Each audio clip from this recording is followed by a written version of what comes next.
Oh my god. Only one power has the, power to save our world. It's the power of friendship. Let's go, team. Bob. Boom! Oh my god, have you heard of the new expansion for WoW? It's named after me. It's called Biffa. Biffa, we don't have time for this. Let's use our awesome weapons to stop the world's corruption. Boom, is that really your weapon? It sure is! Haha!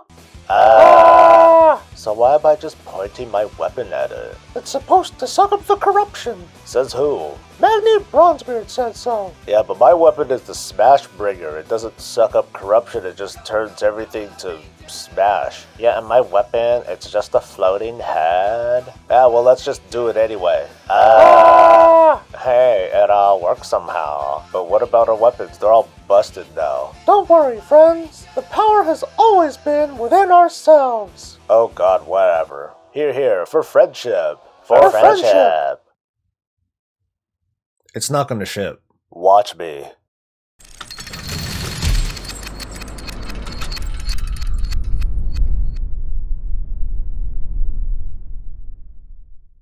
Hey, it's Soul. It's December 8th, 2017. This is Warcraft Weekly, and, well, you don't see Bob because I pretty much used up all my production time just to make that little skit, so this is going to be a really light Warcraft Weekly, but let's get started with the show, shall we? So how was your week, everyone? My week really sucked. But we did raid. Hey, we were able to complete Antorus the Burning Throne on the normal difficulty in just one day, and now we're slowly progressing through heroic. And when I mean slowly, I mean it's a total, piece of heart garbage. I know this is a little bit selfish of me, but I would love to hear your more positive stories that had happened throughout this week. Celebrate your wins and your bigger wins that had happened, whether it was in WoW or in real life fleshy world, yeah? By the way, I'm still waiting for Spaceboy to get back to me so I can get him that BlizzCon goodie bag.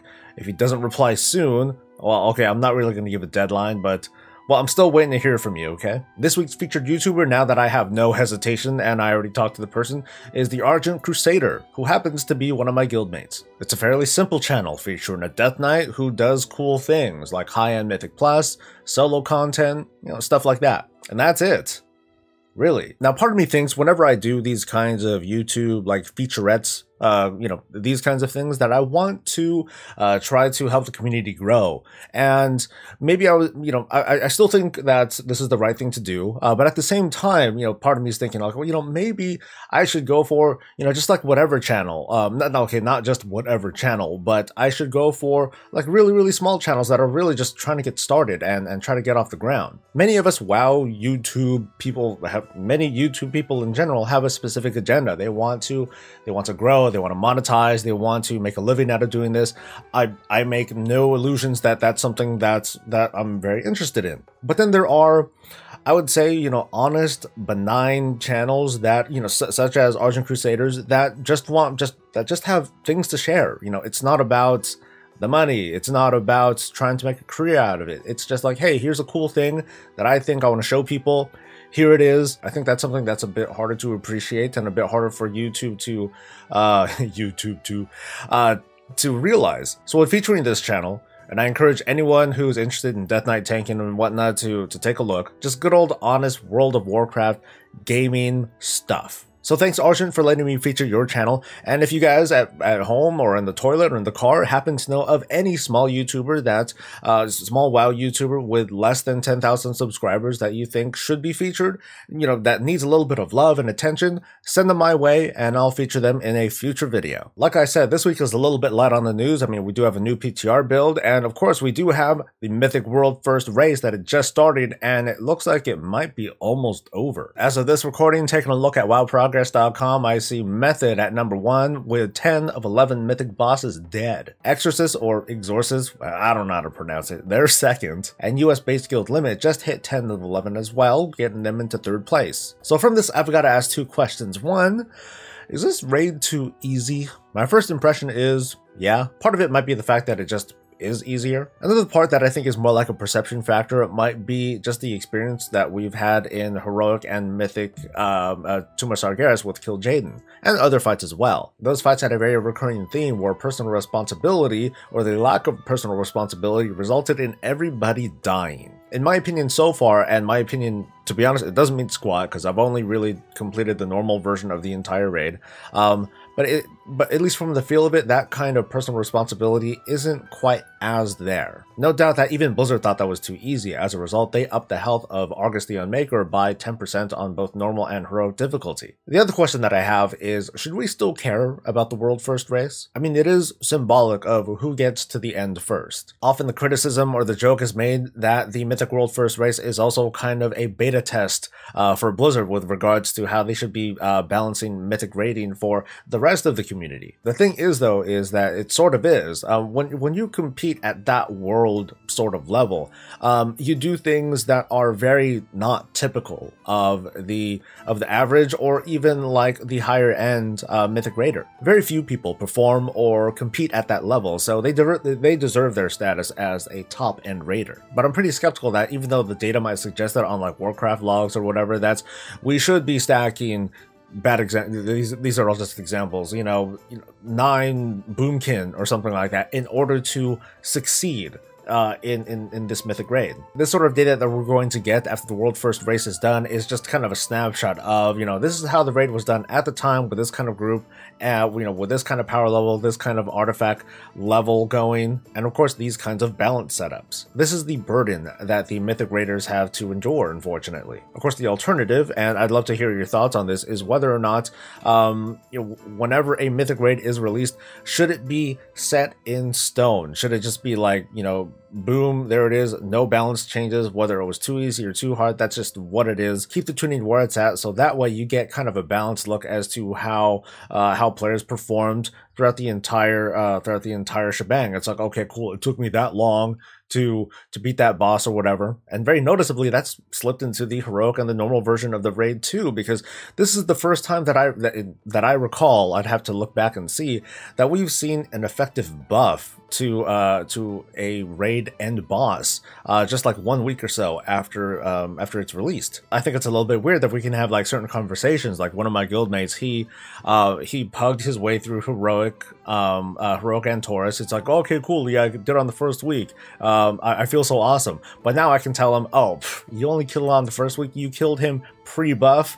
What a wuss. Of course, I have no doubt that he and others are going to be able to do that again, but then that just kind of raises that question. So here's my third question, okay? Should raids ever be hotfixed after they're released? Now, I'm not pushing one way or the other, I just think it's kind of an interesting question to ask. Because we already have this idea of natural nerfs to the instance, thanks to artifact power gains, thanks to even Titan Forging, which I know you love to hate, but it is kind of a natural nerf as well. Basically, what I mean is that if Antorus is never, or any raid is never retuned, things like artifact power and Titan Forging are eventually going to nerf the instance, as long as we don't give up on going. Oh, and speaking of this raid, the Pantheon's Blessing, which is that little upgrade item thing that lets you power up your Pantheon of the Titans trinket, that thing started dropping this week regardless of whether or not you have the trinket itself. And I think that's a nice gesture, the fact that it's going to drop regardless. I mean, even if you happen to be like a hybrid spec and you're like, okay, I want to use this trinket or this trinket, you can kind of bank those upgrades, until you get the one that you want. What only slightly sucks is that it's not a guaranteed drop, which is a little bit of a change compared to the, that Hellfire Citadel ring, the legendary ring from Warlords. At least that had a guaranteed drop every time. It's kind of weird, but at the same time, we have other systems like Titan Forging and, artifact power or artifact power levels. So I guess it's not the end of the world. Anyway, let's move on to the final item, which is the 735 PTR. A new build was deployed, and there wasn't a whole lot of changes, or there were not.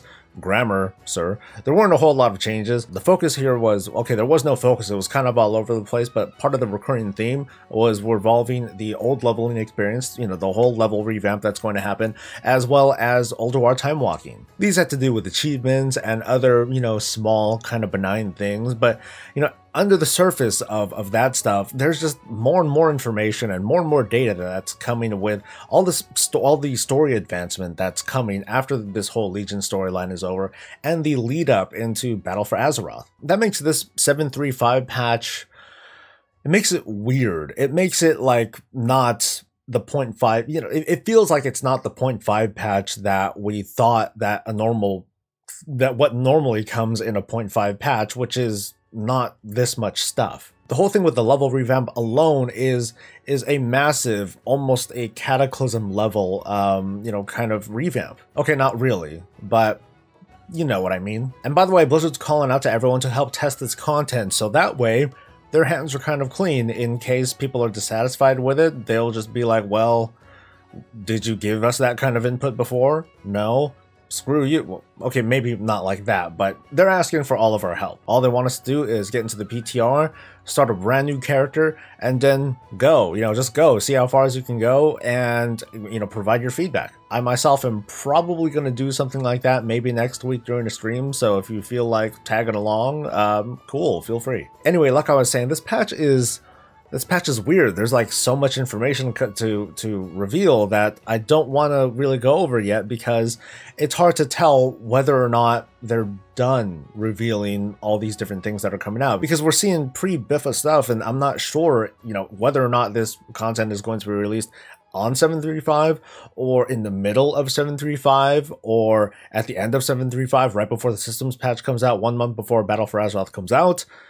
It's a little hard to tell. What I don't want to do, and I think I've done it a little bit already, is to participate in these kinds of conversations as if, you know, day 1 of 7.3.5 or, you know, week 3 of 7.3.5 we're going to get allied race quest lines and, you know, this other advancement and this artifact thing that's going on. As someone who's trying to report this, it makes it kind of hard, you know. I mean, I'm going to report on it anyway and provide an overview of what we can expect at some point in the 7.3.5 patch. But again, part of the problem with reporting this stuff is that we have no timeline. We have no timeline at all, and there's no expectation that Blizzard will give us one, because that's at the level of when is the next expansion coming out, and that's of course something that they're going to keep very tight to their chest. Or is it close to the chest? Whatever. I want to thank everyone for joining me for this short bit of news this week. A big thanks to those who've been visiting the channel for the first time, and the new subscribers, welcome. And of course, a very special thanks to the patrons, the sponsors, and the donators that are keeping this channel alive and going. Being a patron is of course one of the coolest and most awesome things that you can do for the channel. If you decide to become one, I will love you forever. Okay, maybe love's a strong word, but I will appreciate you forever. Anyway, I do apologize for the lighter delivery of content this week. I hope to get back to a normal schedule starting next week. So stay tuned until then for more cool stuff like that and all things World of Warcraft. Until then, stay safe, stay happy, and stay breezy.